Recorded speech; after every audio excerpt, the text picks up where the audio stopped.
Apocalipsis 14, versículo 7. Si tenés la Biblia en papel o en digital, ahí estás viendo en pantalla el título del sermón de esta mañana. Dios busca verdaderos adoradores. Dios busca. Hoy vamos a hablar acerca de la adoración a nuestro Dios, que es un tema muy amplio, pero vamos a tratar de enfocarnos en tres aspectos de la adoración para entender qué significa ser un verdadero adorador. Porque si hay verdadero, también hay falso. O si hay falso y verdadero. Entonces, en esta mañana, a través de la Biblia, vamos a tratar de ver quiénes son esos verdaderos adoradores y cómo serlo o cómo mantenerlo en el tiempo para que cuando Dios te busque, te encuentre. Apocalipsis 14, 7 dice: decía a gran voz, temed a Dios y dadle gloria, porque la hora de su juicio ha llegado. Adorad a aquel que hizo el cielo y la tierra y el mar y las fuentes de las aguas. Si notamos en el versículo, el contexto de este versículo está en el mensaje de los tres ángeles. Mensaje que predicamos como iglesia. Mensaje que no es que literalmente pasa un ángel por el cielo gritando estas cosas. Este es un mensaje que Dios lo quiere dar a través de nosotros, a través tuyo, a través mío. Un mensaje donde está implícita la adoración al Creador. Un mensaje donde cuando dice teman, no es para que tiembles de miedo, sino es para que obedezcas a Dios, para que reverencies a Dios y le des gloria por lo que Él hace y lo adores. Entonces, ¿cómo podemos lograr ser verdaderos adoradores de este Dios? Para eso tenemos que entender lo que significa adoración. Y en teología, en las diferentes definiciones que hay, más largas, más cortas, podemos decir que la adoración es la respuesta nuestra, la respuesta del hombre redimido a la iniciativa salvadora de Dios. Es decir, es la forma en cómo yo respondo a cómo Dios me quiere salvar. Porque si Dios me quiere salvar, yo tengo esa oportunidad y la puedo aceptar. Y entendemos que Dios, para salvarme, envió a su Hijo Jesucristo a morir en la cruz para el perdón de mis pecados, y yo a través de Jesús puedo alcanzar esa salvación. Por eso la Biblia dice que de tal manera Dios amó al mundo, que dio la vida de su Hijo para que todo el que crea en Él no se pierda, sino que tenga vida eterna. Eso es salvación. Entonces, la adoración es la respuesta mía, es decir, cómo yo respondo a esa iniciativa de salvarme. ¿Cómo respondo a eso que Dios está haciendo y quiere hacer en mi vida? Entonces es ahí donde viene la adoración. Es mi respuesta a la iniciativa de Dios de salvarme.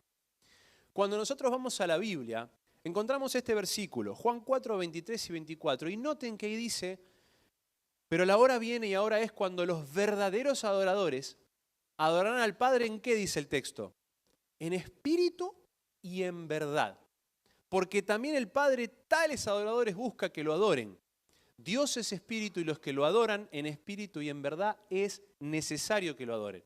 Y ahí resalté justamente las dos veces que aparece esto de adorar a Dios en espíritu y en verdad.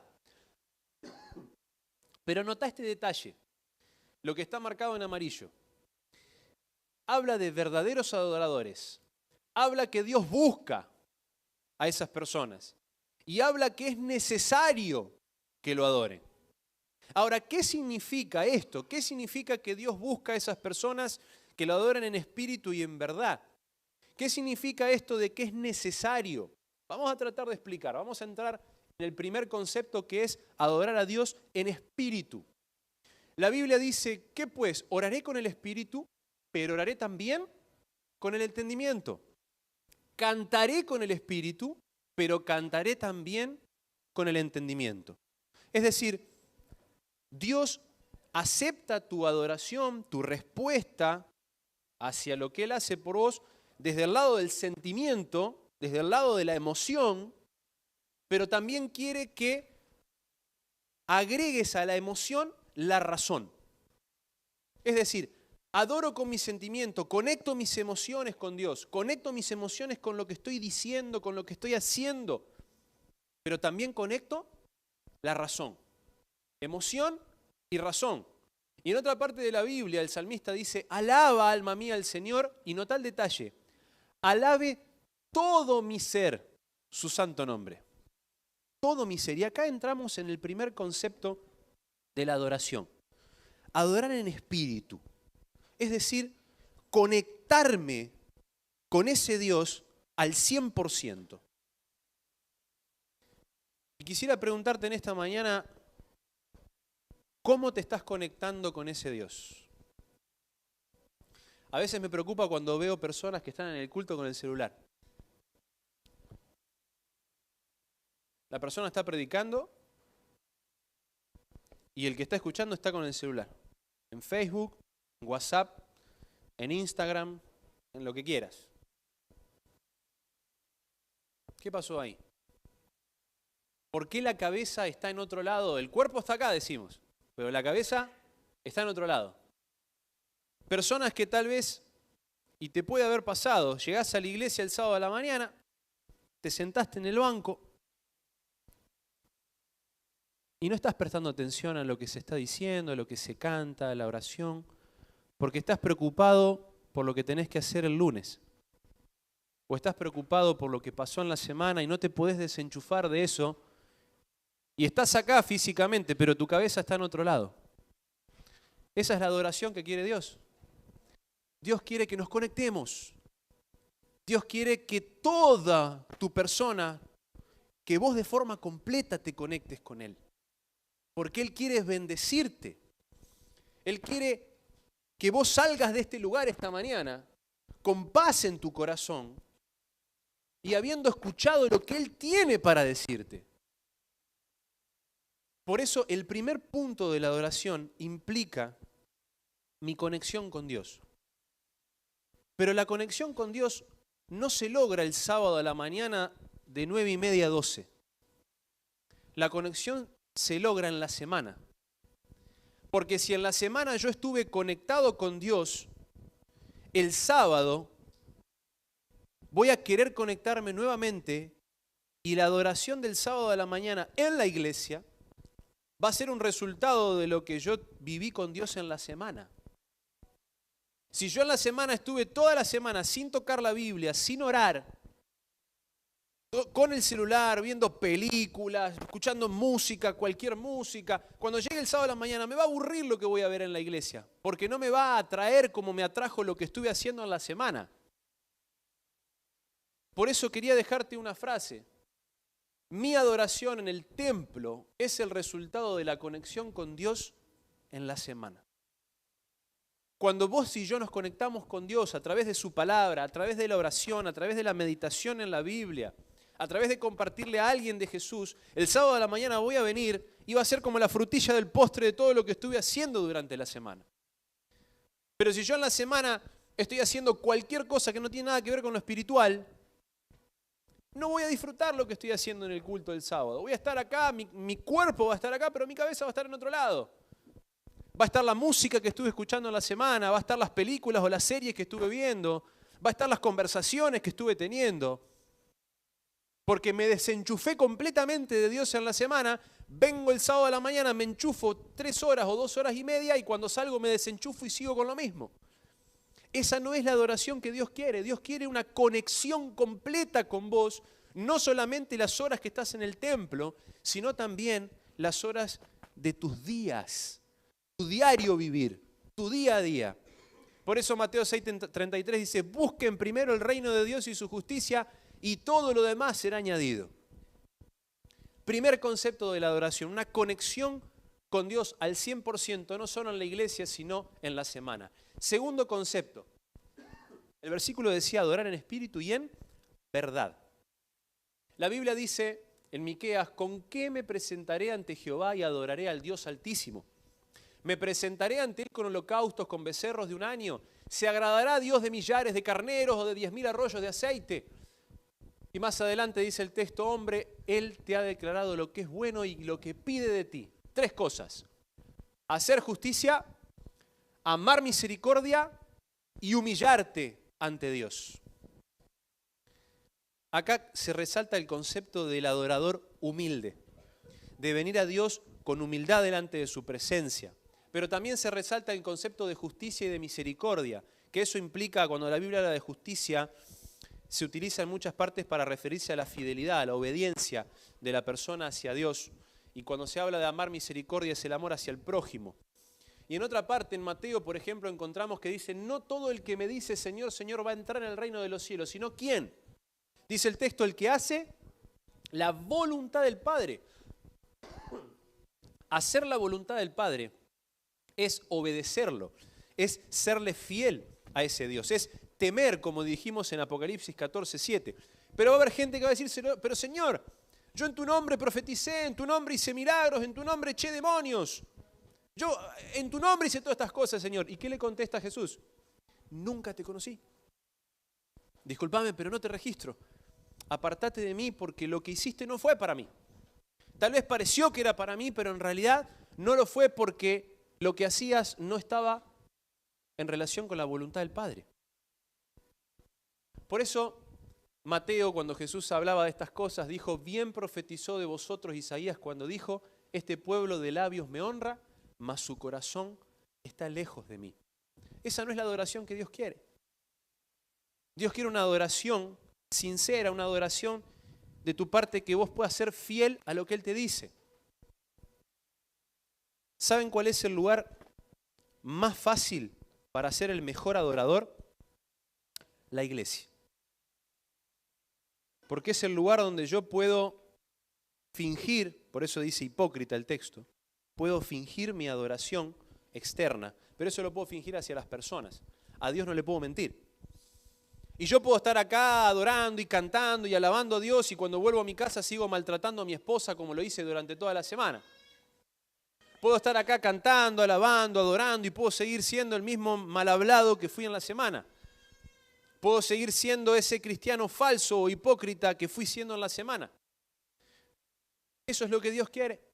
Ese es el testimonio que tenemos para dar a nuestra familia, a nuestra esposa, a nuestro esposo, a nuestros hijos. Es muy triste cuando a veces viene gente y me dice, pastor, necesito hablar con vos, porque mi papá, mi hermano, mi esposo, en la iglesia es una cosa, pero en casa es otra. Y uno va a esos hogares y ve la realidad de lo que pasa puertas para adentro, cuando en la iglesia no se aparenta absolutamente nada de eso. Uno ve a las personas y dice, wow, ¿cómo quisiera ser ese cristiano? Pero resulta que cuando ese cristiano sale de la iglesia, la verdad no vive en él. Es un cristiano que honra a Dios de labios solamente. Dios quiere una adoración fiel y esto implica la práctica. Por eso el formalismo no cobra sentido sin la actitud correcta. Y la parábola del fariseo y el publicano es la mejor explicación para esto. El fariseo tenía toda la forma habida y por haber conocida, exacta, perfecta para adorar a Dios. No se salía ni un centímetro de lo que era el formalismo de su tiempo. Sin embargo, cuando llega el publicano, alguien odiado por la sociedad, no quería ni siquiera levantar la vista al cielo y decía, Señor, y se golpeaba el pecho, sé propicio a mí, pecador, porque necesito de tu perdón. Y la Biblia dice que el que salió justificado fue el publicano y no el fariseo, porque había solo en el fariseo un formalismo, pero la actitud era una actitud incorrecta. Se ensalzaba a sí mismo, no era humilde, no vivía el verdadero cristianismo. Dios quiere cristianos sinceros, Dios quiere adoradores fieles, no solamente el sábado de 9:30 a 12, sino en cada día de su vida, y ese es el desafío que nosotros tenemos para ser esos verdaderos adoradores y poder predicar ese mensaje del ángel, donde la gente quiera también adorar a ese Dios a través de tu testimonio. Por eso el concepto de verdad, cuando Dios dice que me adoren en espíritu y en verdad, es un concepto que implica fidelidad. Noten lo que dice el Espíritu de Profecía en Profetas y Reyes. Aunque Dios no mora en templos hechos por manos humanas, honra con su presencia las asambleas de sus hijos. Amén. Dios honra este lugar. Dios no está acá adentro habitando. Uno llega y lo encuentra a Dios acá sentado en el banco. Dios es un Dios omnipresente. Dios tiene su trono en el cielo. Pero nosotros cuando empezamos el culto esta mañana, ¿qué hicimos?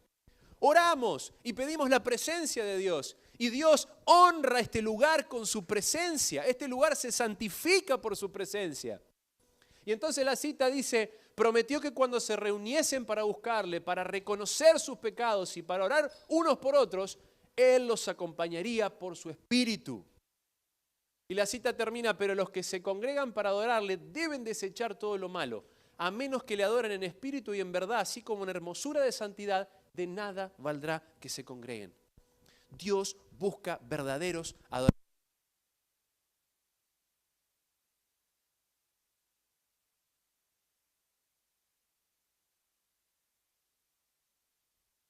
Podemos decir que la adoración que Dios busca es una adoración sincera, una adoración transparente, una adoración que no sea hipócrita. Y eso incluye dos conceptos. Mi conexión con Dios al 100%, no solo dentro del templo, sino en toda mi vida, y la fidelidad que Dios espera de mi parte hacia lo que Él hace por mí. Pero hay un tercer concepto, y es el que quiero profundizar un poco más, que tiene que ver el concepto de la reverencia. En la adoración incluimos el concepto de la reverencia. Noten que dice la palabra de Dios en Hebreos.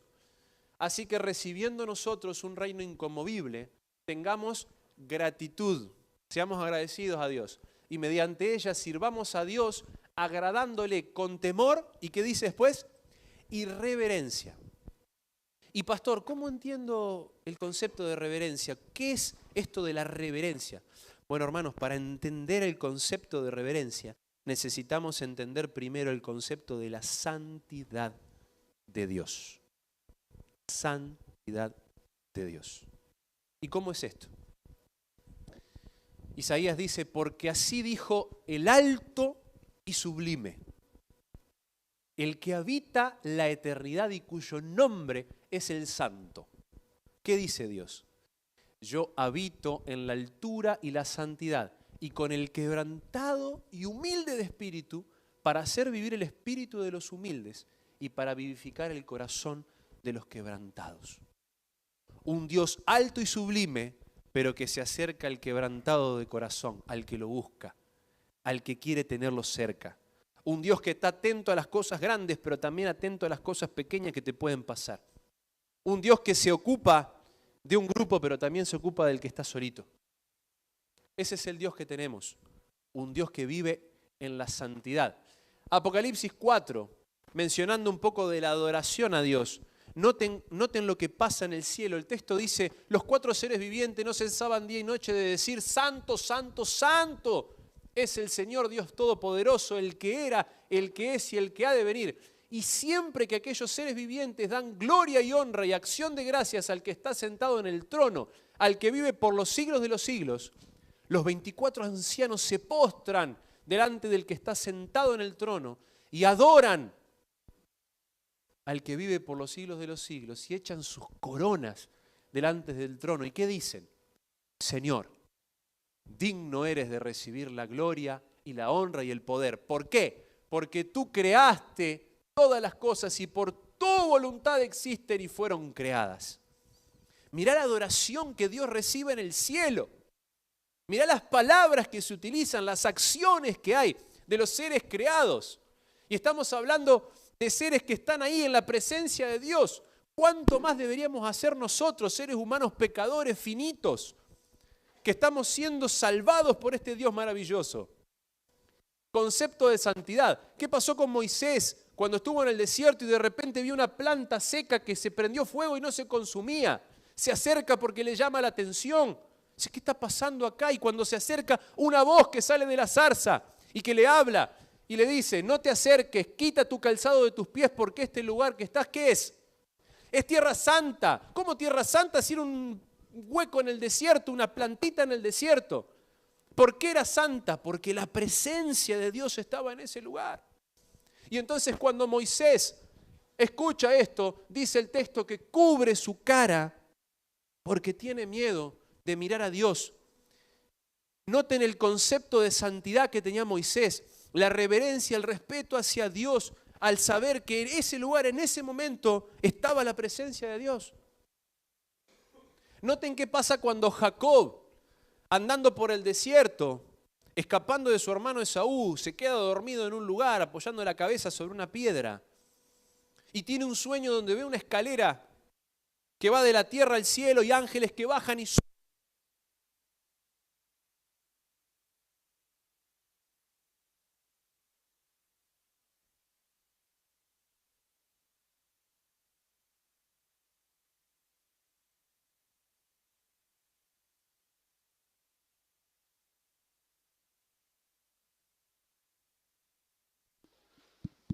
Ahí está. Vamos que se puede. Cuando Jacob en el sueño ve esta escalera, los ángeles que bajan y suben, se despierta y dice, ciertamente, ¿quién está en ese lugar? Jehová. Y yo no lo sabía. Y se preocupa y dice, cuán terrible es este lugar, no es otra cosa que casa de Dios y puerta del cielo. ¿En el medio del desierto? Sí, porque la presencia de Dios apareció ahí, habló con él, tuvo un encuentro con ese Dios. Concepto de santidad. Donde Dios está, ese lugar se santifica. Por eso el Espíritu de Profecía dice, la verdadera reverencia hacia Dios nos es inspirada por un sentido de su infinita grandeza y un reconocimiento de ¿qué? De su presencia. ¿Está la presencia de Dios acá? ¿Está? ¿Seguro? Entonces, ¿por qué a veces somos irreverentes? ¿Por qué si entendemos que pedimos la presencia de Dios nos manejamos en la iglesia como si estuviéramos en un club? ¿Por qué cuando estamos en la iglesia a veces nos olvidamos que Dios está acá? Porque hemos nosotros pedido su presencia y Él vino a honrarnos. ¿Cómo vamos a tratar esa presencia? En su casa. Concepto de santidad. Para ser reverentes debemos tener presente el concepto de santidad. Dios está acá. Y esta cita dice, algunos se dirigen al Dios grande y todopoderoso y santo, que habita en luz inaccesible como si se dirigieran a un igual o a un inferior. Hay quienes se comportan en la casa de Dios como no se atreverían a hacerlo en la sala de audiencias de un soberano terrenal. Los tales debieran recordar que están ante la vista de aquel a quien los serafines adoran y ante quien los ángeles cubren su rostro. ¿Cómo es tu concepto de santidad hacia Dios? ¿Cómo es tu concepto de reverencia hacia Dios cuando entramos en este lugar? Por eso cuando Jesús, hablando de la reverencia, dijo, donde estén dos o más de dos reunidos en mi nombre, allí voy a estar yo. Jesús también nos honra con su presencia. Obviamente la divinidad completa, Padre, Hijo, Espíritu Santo. Entonces, si ellos vienen a honrarnos, ¿cómo nosotros vamos a actuar frente a esa presencia? Por eso dice Dios, donde quiera que Dios manifieste su presencia, ese lugar es santo. Este lugar no es santo porque son especiales las paredes, porque tenemos aire acondicionado, porque tenemos bancos de X madera. Este lugar es santo porque Dios lo santifica con su presencia. Cuando entendemos eso, es cuando uno empieza a manejarse de otra manera frente a esa presencia. ¿Cómo te manejas frente a tu jefe? ¿Cómo te manejas frente a un político cuando te ha tocado tener una charla? O frente a personas poderosas en este mundo. Bueno, ¿cuánto más nos deberíamos manejar frente a Dios, que es el soberano del mundo? Por eso, ¿cómo debo manejarme cuando estoy en la iglesia? Cuando yo ingreso a este lugar, cuando estoy en estas instalaciones. Bueno, Dios es muy claro con esto y encontré algunas citas interesantes que después, si tenés un tiempo, te animo a leer el capítulo 5 de Testimonios para la Iglesia, el tomo 5, perdón, de Testimonios para la Iglesia. Acá está la referencia, ¿sí? Dice, en la mente de muchos no hay más pensamientos sagrados relacionados con la casa de Dios que con el lugar más común. Algunos entran en el local de culto con el sombrero puesto y ropas sucias. Los tales no se dan cuenta de que han de encontrarse con Dios y los santos ángeles. Por eso decimos que cuando entramos en la iglesia nos tenemos que descubrir. Un día estaba en un culto de oración y llega hacía un frío bárbaro y llega un hermano con el gorro puesto y se sienta en el último banco. Un hermano de muchos años dentro de la iglesia. ¡Pac! Con el gorro puesto. Y lo veo. Entonces estaba presentando el inicio del culto y cuando hicimos la dinámica de oración para separarnos en grupo me acerco y le digo, cuando puedas sacate el gorro, le digo. Y me dice, ¿pero por qué hace frío? Le digo, porque estamos en la presencia de Dios. ¿Y qué tiene que ver? Me dice. Digo, bueno, vos sacate el gorro, yo después te explico. Así que bueno, está bien, había confianza. Bueno, está bien, se sacó el gorro. Sí, ¿por qué me tengo que sacar el gorro? Ya está. Entramos a la presencia de Dios. Miren lo que dice esta otra. Si cuando la gente entra en la casa de culto tiene verdadera reverencia por el Señor y recuerda que está en su presencia, habrá una suave elocuencia en el silencio. Las risas, las conversaciones y los cuchicheos que podrían no ser pecaminosos en un lugar de negocios comunes, no deben tolerarse en la casa donde se adora a Dios. ¿Y pero qué? ¿Hay que entrar todos mudos? No, está hablando de elocuencia en el silencio. Yo puedo entrar a la iglesia y saludar, pero una cosa es, llego es, ¿cómo andás? ¿Qué haces? ¿Qué haces? Perdón, ¿qué haces? Y, ¿no? Porque estoy contento de que vi a mi hermano que no lo vi en toda la semana. Otra cosa es, hola, ¿cómo andás? Feliz sábado. Después charlamos, me alegro verte. Y te sentás. Ahora, ¿por qué esta elocuencia en el silencio? Cuando los adoradores entran en el lugar de reunión, deben hacerlo pasando quedamente a sus asientos, ¿no? Me acuerdo un amigo entraba al culto y te das cuenta que entraba porque hacía un ruido para entrar. Y cuando llegaba tarde distraía a todo el mundo y todo lo que se estaba predicando, como lo que pasó con el micrófono 2 veces recién. O sea, Satanás va a tratar de distraernos de todas las maneras posibles. El capítulo habla de esto, después si lees completo. Nosotros necesitamos estar lo más conectados posibles con Dios, porque lo que Dios tiene para decirte hoy o cada vez que venís a la iglesia es importante. No importa si predica el pastor o predica otra persona. Pero nosotros tenemos revelado cómo Dios quiere que nos manejemos en la iglesia. Y entonces la cita más abajo dice, si algunos tienen que esperar unos minutos antes de que empiece la reunión, conserven un verdadero espíritu de devoción, meditando silenciosamente, manteniendo el corazón elevado a Dios en oración, a fin de que el servicio sea de beneficio especial para ellos, pero también para los demás. A veces cuesta esto, porque estoy sentado esperando y los que tienen que empezar a tiempo no empiezan. La encuesta habla de eso, la que hablamos hoy, ¿no? Siempre hay cosas para corregir. Y no, ojo, lo que dije recién no es que porque pasen Escobar, es un comentario solamente. Pero estamos en la presencia de Dios. ¿Cómo debemos manejarnos? Dios está siendo clarito con esto. Miren lo siguiente. Cuando termina el culto, salgan todos sin desorden ni conversación, sintiendo que están en la presencia de Dios. Nadie se detenga en los pasillos para conversar o charlar, cerrando así el paso a los demás. Las dependencias de la iglesia deben ser investidas con sagrada reverencia. No debe hacerse de ellas un lugar donde encontrarse con antiguos amigos y conversar e introducir pensamientos comunes y negocios mundanales. ¿Dónde hay que hacer esto? Dice la cita. Afuera. Para eso está la parte de afuera. Ahí charlamos, nos reímos, nos abrazamos, gritamos felices. Pero acá nos manejamos distinto. Decoro, elocuencia en el silencio. Resumen de esto. Cabeza descubierta y ropa limpia. Dios no está hablando de ropa específica, ¿te diste cuenta, no? Ropa limpia. Lo mejor que tengas. Otro día podemos hablar del tema de la vestimenta. De hecho, tengo un sermón sobre eso. Pero para la presencia de Dios, Dios pide esto. Risas y conversaciones las hacemos afuera. Silencio elocuente y reverente. Espíritu de devoción por mí y por los demás. Movernos despacio, tranquilos y ordenadamente.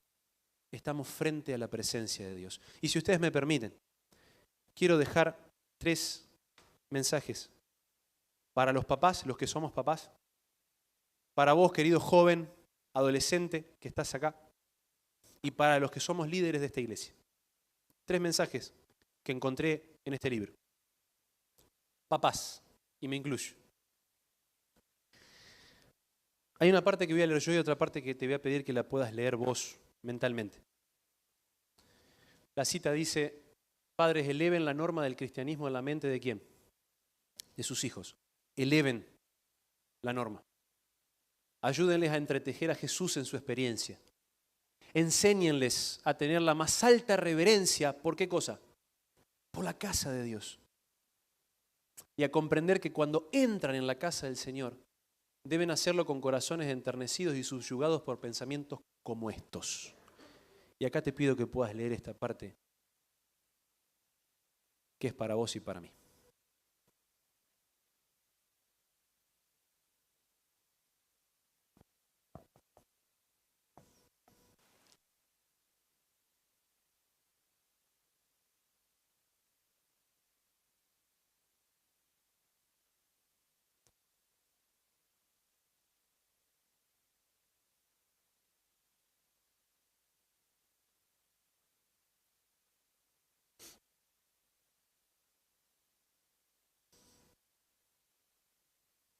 Ese es el ideal. Esa es la norma que Dios quiere que elevemos en nuestros hijos. La adoración de nuestros hijos en el templo muchas veces es el reflejo de lo que ellos ven en nosotros. Elevemos la norma. Enseñémosles, dice Dios. Ayudémosle. Con amor, por supuesto, ¿no? Con cariño, con paciencia. No censurando. Elevemos la norma. Chicos, jóvenes, adolescentes, te pido 1 minuto de tu atención. 1 minuto. Dios te habla a vos acá. Y dice, algunas veces los jóvenes tienen tan poca reverencia por la casa y el culto de Dios que sostienen continua comunicación unos con otros durante el sermón. Si pudiesen ver a los ángeles de Dios que los miran y toman nota de sus acciones, se llenarían de vergüenza y se aborrecerían a sí mismos. Dios quiere oyentes atentos. Acá podemos entrar a hablar de, bueno, qué es lo que la iglesia ofrece para los jóvenes, ¿no? En parte la encuesta tiene mucho que ver con eso. ¿Qué ofrecemos para todas las edades? Hoy igual el sermón no va por ahí. Pero Dios quiere que vos también tengas un sentido de la reverencia, de la santidad, de la adoración. Yo también fui joven y 2 por 3 los diáconos nos tenían que retar bastante, y a mí bastante me tenían que retar, porque era el más del grupo, era el más revoltoso. Pero con cariño, con amor, las cosas pueden funcionar. En casa mis papás también me hablaban, me daban su ejemplo. A veces uno porque es rebelde o porque está en esa edad y hace cosas a veces sin darse cuenta. Pero Dios quiere que vos eleves tu norma, que entiendas el concepto de la reverencia cuando entras a este lugar. El celular puede esperar. Los amigos pueden esperar. Estás ahí con ellos. Presta atención a lo que Dios tiene para decirte. Es importante. Cuando entres acá, recordá que estás en la presencia de Dios. Un Dios que te ama, un Dios que mandó a su Hijo a morir por vos y que quiere un ratito de tu tiempo para acercarse a vos. Y ahora Dios nos habla a los líderes. El ejemplo que deben dar los que sirven en las cosas santas debe ser de tal carácter que induzca al pueblo a reverenciar a Dios y a temer ofenderle. ¿Cómo me manejo cuando tengo parte en la iglesia? ¿Qué actitud estoy demostrando en lo que me toca dirigir? Sea lo que sea, la parte que tengas en la iglesia. Y a veces como pastor hago mea culpa en esto porque a veces uno sin querer puede llegar a estar dando un mal testimonio en estas cosas. Una gran lucha que hay cuando venimos a la iglesia es esto. Saben que en uno de los distritos que me tocó pastorear había un hermano que me llamaba mucho la atención. Él llegaba a la iglesia saludaba a todo el mundo, se sentaba y todas las horas que estaba en la iglesia estaba así. Así a esta distancia, ¿eh? Y escribía, y escribía, y escribía. Y yo predicaba y lo miraba. Y bueno, capaz que no le gusta como predico, pensé, ¿viste? Así que otro día fui al culto, me senté como un oyente más, lo observé y estaba ahí. Digo, bueno, no soy yo el problema. Así que lo visité y descubrí por qué pasaba eso.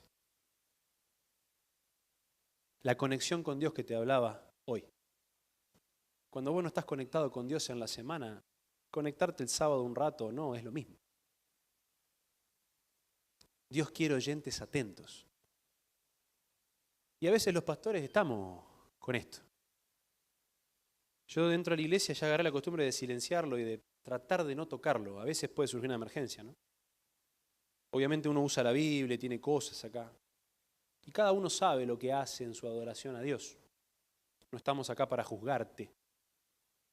Pero sí Dios es claro en lo que espera cuando busca verdaderos ¿qué? Adoradores. Acá está el tercer punto que faltaba de esa adoración. Hoy dijimos 3 conceptos.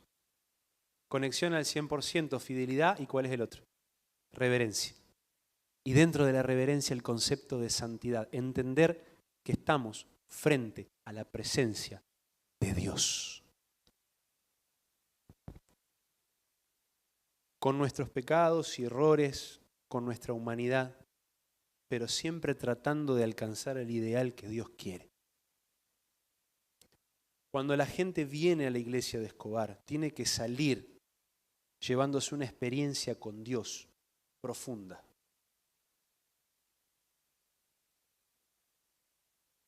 Por eso, Dios busca verdaderos adoradores. La pregunta que está ahí, ¿cuál es? ¿Te encontró?